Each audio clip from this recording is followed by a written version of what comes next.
Ya hemos nosotros, ¿verdad?, analizado y gente que... We have analyzed the economic situations of the companies. Económica y de las empresas.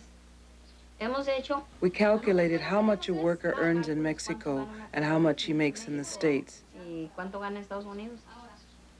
Porque vamos a suponer nosotros Here, aquí we earn $4 a day. $4 diarios. There in the States, they make $5 an hour. $5 la hora. Minimum daily wage in the U.S. can buy 19 chickens.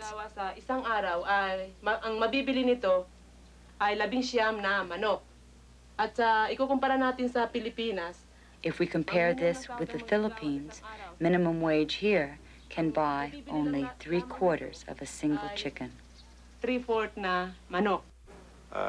The rule of the game seems to be if 50% of your manufacturing cost is labor in the United States, you either automate or you get out. The export processing zone idea is special. It's a piece of territory, an area of land under customs control, where, if you will, international things can go on without affecting the economy of the country. Export processing zones have the advantage in developing countries that they make efficiency in export manufacturing. You bring in parts and components and machinery from all over the world. When you bring it into the zone, you don't have to pay duty. The red tape is much less. Then you can operate in a building in the zone around the world. There are probably 300 of them. The Bataan Export Processing Zone is just one of a half-dozen industrial zones in the Philippines. More than 50 countries now host offshore production manufacturing. Mexico began by opening its entire border with the United States to offshore assembly. The result, its Maquiladora program. Because of the nearness of the United States to Mexico, it became possible to have the management team on the U.S. side, together with its high technology and its high capital, living in a U.S. environment, and on the Mexican side, abundant unskilled labor. 20 years ago, when the maquila industry started, we started with the basics. We showed these people how to do assembly work, how to do soldering, how to do basic assembly, how to put a nut on a bolt. Maquila means you're subcontracting. You're doing something for somebody else. At the end of 1965, you had 12 in-bond plants in Mexico, employing approximately 3,000 people. By the end of 1983, you had 629 of these plants.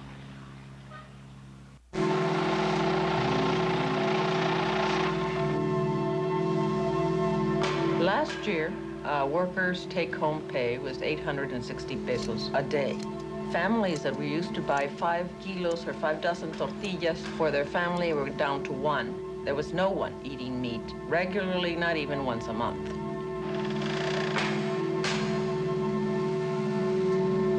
We had people buying eggs by the unit and milk by the glass, and this in order to keep up some of their strength. The maquiladora industry is expanding tremendously. The wages in Mexico are one of the lowest in the world.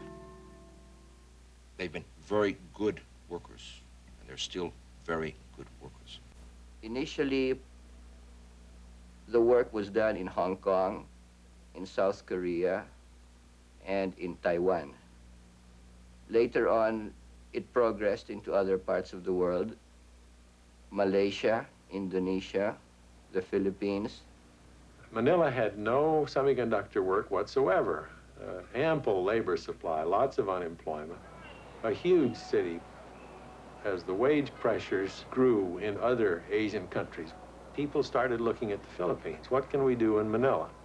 And in a period of about 6 years, from zero, they employed 50,000 people in 25 companies making semiconductors. We no longer live in a 5-mile diameter world, as we did back in the 1800s when we were largely an agrarian society. We live in a society that includes literally all people of the world. If a worker in some place else, for instance in Asia, is doing better work for less money, that's going to impact us here in the United States.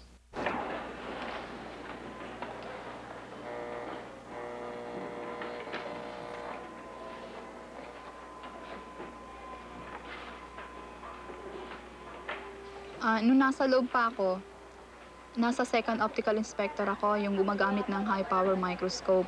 As an optical inspector, I used high-powered microscopes. It's very hard because for 8 continuous hours, your eyes are focused in this microscope. This is very straining, and many complain about this. My daughter, who works in an electronics factory, told me I can't go on any longer because my eyes can't see anymore.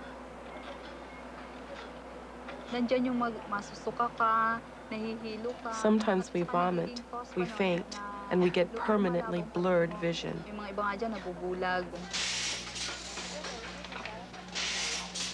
O sea que yo duré como unos 3 años soldando. I have worked as a solderer for 3 years. We don't have protection, so all the fumes go into our eyes. There is no ventilation for the fumes, so we absorb them ourselves. The level of permissible use of certain toxic, very toxic type of materials is much higher in Mexico than it is in the United States. Precautions taken by the plants to protect their workers are also almost non-existent.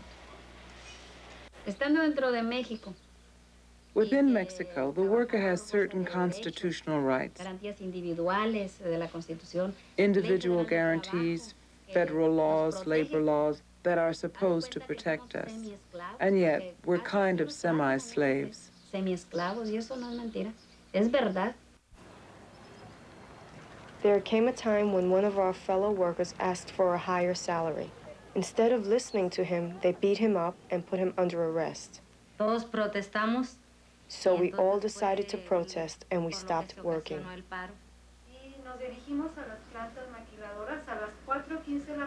We went to the maquiladora factories at 4 o'clock in the morning. We didn't have enough cardboard to write on to tell people what the strike was about, so we wrote on our work aprons. We want an increase. This is a strike. Enough injustice. La compañera María Isabel Torres va a dirigirles unas palabras. Compañeras y compañeros, estamos conscientes. 11 of the 12 maquiladora factories, including the giants Zenith and General Electric, were struck by more than 8,000 employees. Nuestro círculo es el verde, pero el del profesor Juan Francisco Nava. This was the first general strike in Latin America's export processing industry. American industry is not looking for, they're not looking for any giveaways. The people who are working in those plants, they're the ones that caused the problems in Reynosa. The same thing is going to happen in Reynosa that is happening here in Matamoros. And that is that those companies will simply leave. They will go someplace else in Mexico. A fuerza, ¿verdad? Unirnos todos. To win, we need to become a united force. If we don't help the Zenith workers, they won't be able to win, and then we won't gain anything either. Capital has internalized and organized at international level, transboundary level. The workers have to correspond to that internationalization of capital with the internationalization of labor organization. For a long time, we're going to see this offshore production and the international division of labor. And here is where I think there may be the key. I think country by country unionization is not going to be the answer. Maybe industry-wide unionization. I can't see why a company with a plant in Taiwan, with another one in England, with another one in the United States, with another one in Mexico, with another one in the Caribbean, and with another one in the Philippines, another one in Sri Lanka, or wherever, where the industry itself, the workers could really organize industry by industry, even if it is an international workforce. And in this way, inform one another of wage rates within their country's reality and negotiate under the whole spectrum